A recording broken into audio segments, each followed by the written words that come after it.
I've been very fortunate to have lived in many different parts of the United States.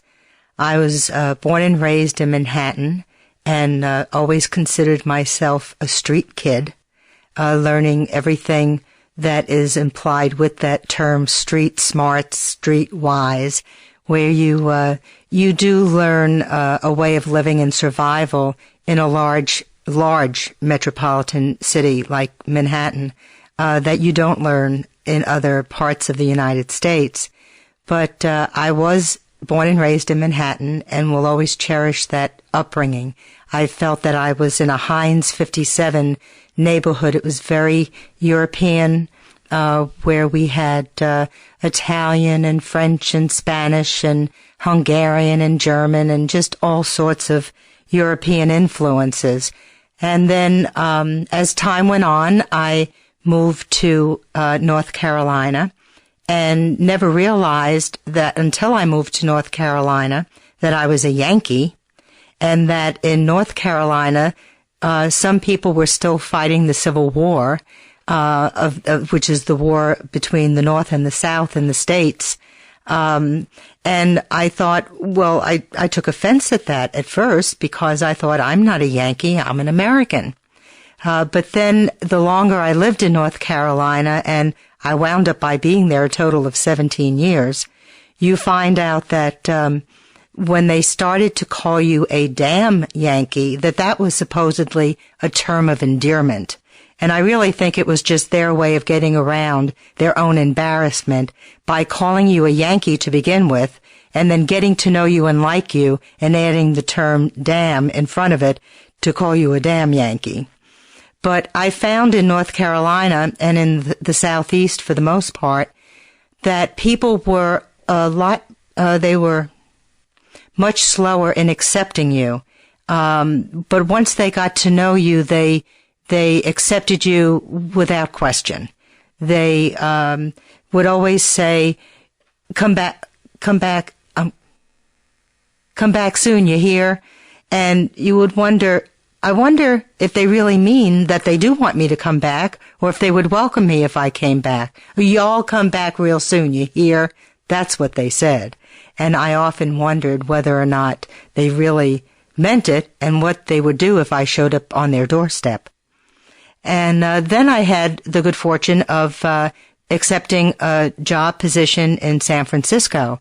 And San Francisco considers itself America's favorite city, that anyone who has ever been to San Francisco automatically falls in love with it. And I found the people there to be everything that you see on television and the movies. They're very healthy. The sun shines all the time. I never thought that I would miss the snow and cold weather of the East, but I certainly did. And there aren't that many seasons. There's basically 2 seasons, sunshine and fog. And that's it. And then another move took me to the Midwest. And I must admit that when I went to the Midwest, although it wasn't as attractive as San Francisco or perhaps as beautiful as North Carolina, that it had its own beauty. In the Midwest of the United States, you find the people there have a very strong affiliation with the land. It's a very agriculturally based area of the country, the wheat fields and the corn fields. And I know that many people there would say, oh, how could you like living in the Midwest when you've lived in places like New York City and San Francisco and in North Carolina and beautiful mountains. And I would say that although those places are beautiful, that the Midwest has its own beauty. There's no place where you can see a more magnificent sunrise or a more magnificent sunset than in the Midwest, because the sun and the moon is as large as anything you'll ever see. It's not covered or obscured by buildings or trees or anything else.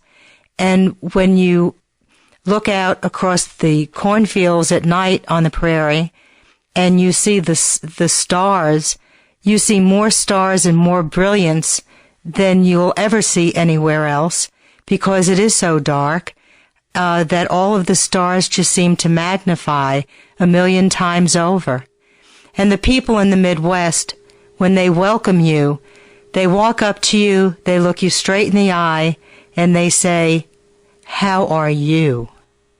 And you know that they want to know how you are, because they care about you, the person, not about what you can do for them or what success or good fortune you might bring to them.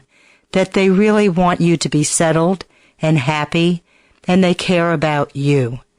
And to me, of all of the places I've lived in this country, although I'll never forget where I came from as a street kid in Manhattan, the Midwest and the people of the prairie will always have a special place in my heart.